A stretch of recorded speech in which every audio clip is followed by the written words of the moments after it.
Good morning. Welcome to all of you.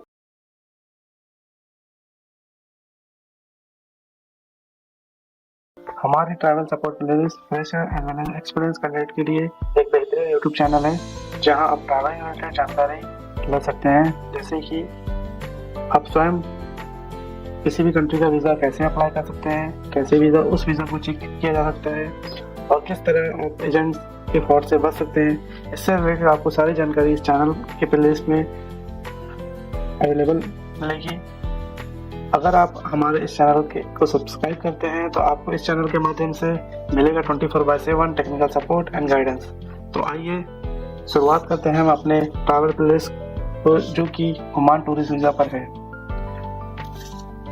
Oman हम Indians के लिए टूरिस्ट वीज़ा की फैसिलिटी देता है, जहां हम अपने खुद से वीज़ा अप्लाई कर सकते हैं। अगर हम किसी जीसीसी कंट्री के रेजिडेंट हैं तो हम डायरेक्टली ओमान वीज़ा को अप्लाई कर सकते हैं और वीज़ा को ले सकते हैं, जिसकी फ़ीस कैटेगरी वाइज डिफाइन की गई है। अगर हम किसी कंट्री के रेजिडेंट नहीं हैं, हम सिर्फ इंडिया में रह रहे हैं, उस कंडीशन पे हमें ट्रैवल एजेंट के थ्रू अप्लाई करना होगा। तो आइए जानते हैं किस वेबसाइट पर जाकर हमें ओमान वीज़ा को अप्लाई करना है। हमें गूगल पर जाना है, ओमान वीज़ा सर्च करना है। जैसे ही हम ओमान वीज़ा सर्च करेंगे तो बहुत सारी वेबसाइट्स की लिंक्स आ जाएगी। इन वेबसाइट्स में से हमें जाना है जो गवर्नमेंट की ऑथराइज्ड वेबसाइट्स हैं, जैसे कि evisa.rop.gov.on। ये ऑफिशियल ओमान की वेबसाइट है जहां जाकर आप ओमान वीज़ा के लिए अप्लाई कर सकते हैं। तो आइए हम चलते हैं, आप इसे नोट डाउन करके रख लें। यहाँ देखिए फर्स्ट ऑप्शन है नो योर वीज़ा टाइप। अगर आप जानते हैं आप किस कैटेगरी में आते हैं तो आप डायरेक्टली लॉगिन करके वीज़ा अप्लाई कर सकते हैं। अगर आप नहीं जानते आप किस कैटेगरी में आते हैं तो आप यहाँ पर जाकर आप वीज़ा के टाइप को जान सकते हैं। जैसे यहाँ पे अलग अलग वीज़ा के दिया है, कुछ रेजिडेंट स्पॉन्सर वीज़ा है, रेजिडेंट अनस्पॉन्सर वीज़ा है, कुछ विजिट के लिए है। Last option visit with unsponsor. आप किसी को नहीं जानते हैं वहाँ पर और आप अप्लाई कर सकते हैं। हम बहुत ऑप्शन चेक करते हैं जिसमें टूरिस्ट वीज़ा आता है कैटेगरी में, व्यू करते हैं, उनके टाइप दिए हैं, उनके नंबर दिए हुए हैं, हर नंबर के आगे उसके डिस्क्रिप्शन दिए कि आप उस कैटेगरी में आते हैं नहीं आते, आपको क्या डॉक्यूमेंट की रिक्वायरमेंट होगी, आपको उसके लिए डिटेल मिल जाएगी। जैसे कि हम आते हैं, हमें चाहिए टूरिस्ट वीज़ा, विजिट के लिए चाहिए, यहाँ पे उसका डिस्क्रिप्शन दिया है। हम जैसे ही क्लिक करेंगे सब टाइप देखेंगे वो किस टाइप में आता है, उसके बाद उनके कोड्स आ जाएंगे 26A 26B, हर कैटेगरी के आगे उसकी डिटेल्स दी हुई है, देख सकते हैं आप। इस तरह से आप और अगर डिटेल चाहते हैं, सपोज कर लीजिए आपको 26A के जाते हैं विजिट टू ओमान 10 days पर पर्सन हु इज जीवन नेशनल। आप जीवन नेशनल में आते हैं नहीं आते कुछ, और आप डिटेल्स में जाएंगे तो आपको उन डॉक्यूमेंट्स की रिक्वायरमेंट आ जाएगी जो डॉक्यूमेंट आपको जमा करना होगा। उनकी फीस क्या है यहाँ पे क्लियरली मेंशन है, जो कि नॉन रिफंडेबल है, और किन किन डॉक्यूमेंट की रिक्वायरमेंट है, उन सारे डॉक्यूमेंट के कोड्स और उनकी लिस्ट यहाँ पर दी गई है। ये हो गया हमें हम किस तरह से हम वीज़ा का टाइप जान सकते हैं। अगर सपोज के लिए आपके पास वीज़ा ऑलरेडी किसी एजेंट के थ्रू आपने ले लिया है और आप चाहते हैं, या फिर किसी कंपनी ने आपको वीज़ा दे दिया है और आप जा रहे हैं, आपको नहीं मालूम ये वीज़ा सही है गलत है, तो आप इस वेबसाइट के थ्रू आप उस वीज़ा को वेरीफाई कर सकते हैं ये वीज़ा जेन्युइन है या फेक है। तो आइए चलते हैं नेक्स्ट ऑप्शन पर, ट्राई योर एप्लीकेशन। जो आपको वीज़ा मिला होगा उसका वीज़ा नंबर डालिए, आपका ट्रैवल डॉक्यूमेंट, आपने क्या डॉक्यूमेंट दिया वीज़ा इशू करने के लिए, या फिर आपने क्या डॉक्यूमेंट दिया एजेंट को आप ओमान वीज़ा के लिए। जैसे कि हम किस डॉक्यूमेंट को होल्ड करते हैं, हम इंडियन नेशनल है तो हम इंडियन नेशनलिटी के सेलेक्ट करेंगे, हमारी नेशनलिटी इंडियन है। हमें वीज़ा मिला, हम वीज़ा नंबर यहाँ पे मेंशन करेंगे। हमने क्या डॉक्यूमेंट दिया था, हमने पासपोर्ट दिया था, हम passport number document travel document number क्या होगा, हमारा पासपोर्ट, यहाँ टैक्स वेरिफिकेशन नंबर डालेंगे और सर्च करेंगे। जैसे ही हम सर्च करेंगे अगर हमारा वीज़ा जेन्युइन है हमें सारी डिटेल्स मिल जाएगी। अगर हमारा डिटेल्स नहीं आती इसका मतलब है कि हमारा वीज़ा सही नहीं है, हमें आगे प्रोसीड नहीं करना, हमें ट्रैवल नहीं करना है। ये हो गया हम ओमान वीज़ा कैसे चेक कर सकते हैं। आइए हम चेक करते हैं हम वीज़ा कैसे अप्लाई करना है। ये है स्पॉन्सर, वहाँ पर कोई मौजूद है, ऑलरेडी कोई एम्प्लॉय है, यहाँ पे कोई फैमिली मेम्बर है, यहाँ पे आप स्पॉन्स वहाँ पे है, तो इस ऑप्शन के थ्रू आप अप्लाई कर सकते हैं। लेकिन अगर आपका वहाँ कोई नहीं है, जस्ट आप घूमने जाना चाहते हैं या फिर किसी से मिलने जाना चाहते हैं या फिर वहाँ जाकर आप जॉब सर्च करना चाहते हैं, तो आपको टूरिस्ट वीज़ा के लिए अप्लाई करना होगा। क्लिक करेंगे टूरिस्ट वीज़ा, यहाँ पे आपके ज़रूरी है कि आपकी ID हो, आप आईडी नहीं है, आप अकाउंट क्रिएट कर लीजिए। यहाँ सारी डिटेल फिल कर दीजिए।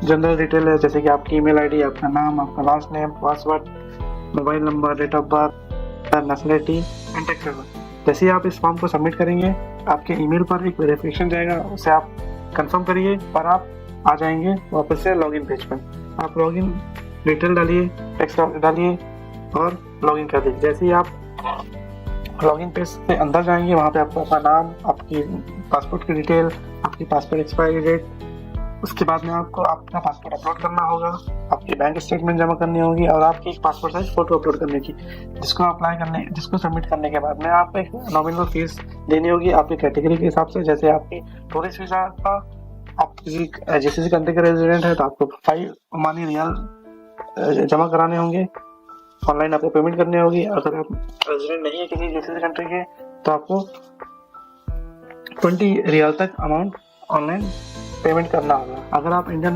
नेशनल के हैं और आप वीज़ा अप्लाई करना चाहेंगे यहाँ से, तो कुछ केस में ऐसा होता है कि आपको वीज़ा मिल जाता है, कुछ केस में ऐसा होता है वीज़ा नहीं मिलता है। तो बेहतर है अगर आप किसी दूसरी कंट्री के रेजिडेंट नहीं हैं और आप वीज़ा चाहते हैं तो आप किसी ट्रैवल एजेंट के थ्रू वीज़ा ले लें। उसमें भी उन वीज़ा कैटेगरी में 10 डेज़ का वीज़ा आता है टूरिस्ट वीज़ा, और 30 डेज़ का भी टूरिस्ट वीज़ा आता है, जो कि बहुत ही नॉमिनल फीस है। जिसमें आपको अगर आपको 10 डेज़ का वीज़ा चाहिए तो आपको 6,800 रुपीज़ देने होंगे एजेंट को, और अगर आप 30 डेज़ का वीज़ा लेते हैं तो 10,500 तक आपको फीस देनी होगी और वो एजेंट आपका वीज़ा निकाल देगा बिना किसी परेशानी के।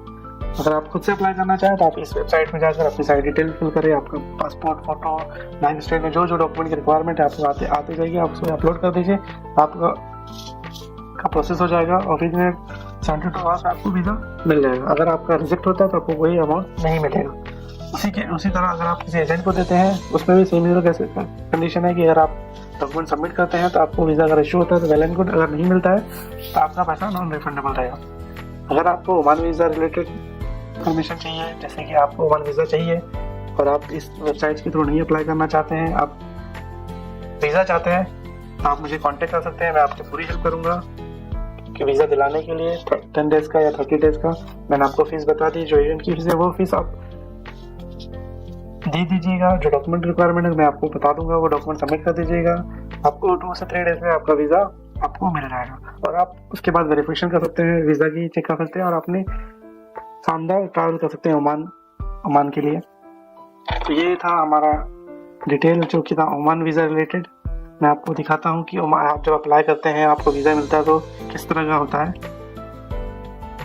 ये ओमान वीज़ा, इस तरह का आपको ओमान वीज़ा आएगा। इसमें मैंने फ़ोटो एडिट की है, यहाँ उस जिसका एप्लीकेंट है उसकी फ़ोटो रहेगी। ये 6E, इस कोड का नाम है 6A, टूरिस्ट वीज़ा 10 डेज़ के लिए।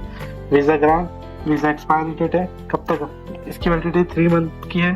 3 मंथ के पहले वीज़ा मिलने के बाद आपको एंट्री करनी है। आप एंट्री करते हैं 10 डेज़ तक आप उस ओमान कंट्री में रह सकते हैं। अगर आप इन 3 मंथ में विजिट नहीं करते हैं तो ये वीज़ा ऑटोमेटिकली एक्सपायर हो जाएगा।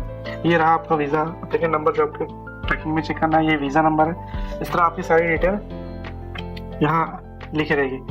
किस ट्रैवल ने आपको स्पॉन्सर किया है, आपको कितनी एंट्री वाला वीज़ा है, कितने दिन का आप ओमान में रह सकते हैं, सारी डिटेल आपको इस वीज़ा मिल जाएगी। और इस वीज़ा को देखकर आप अपने वीज़ा को वेरीफाई कर सकते हैं, जो कि ओमान वेबसाइट के थ्रू इस जगह पर।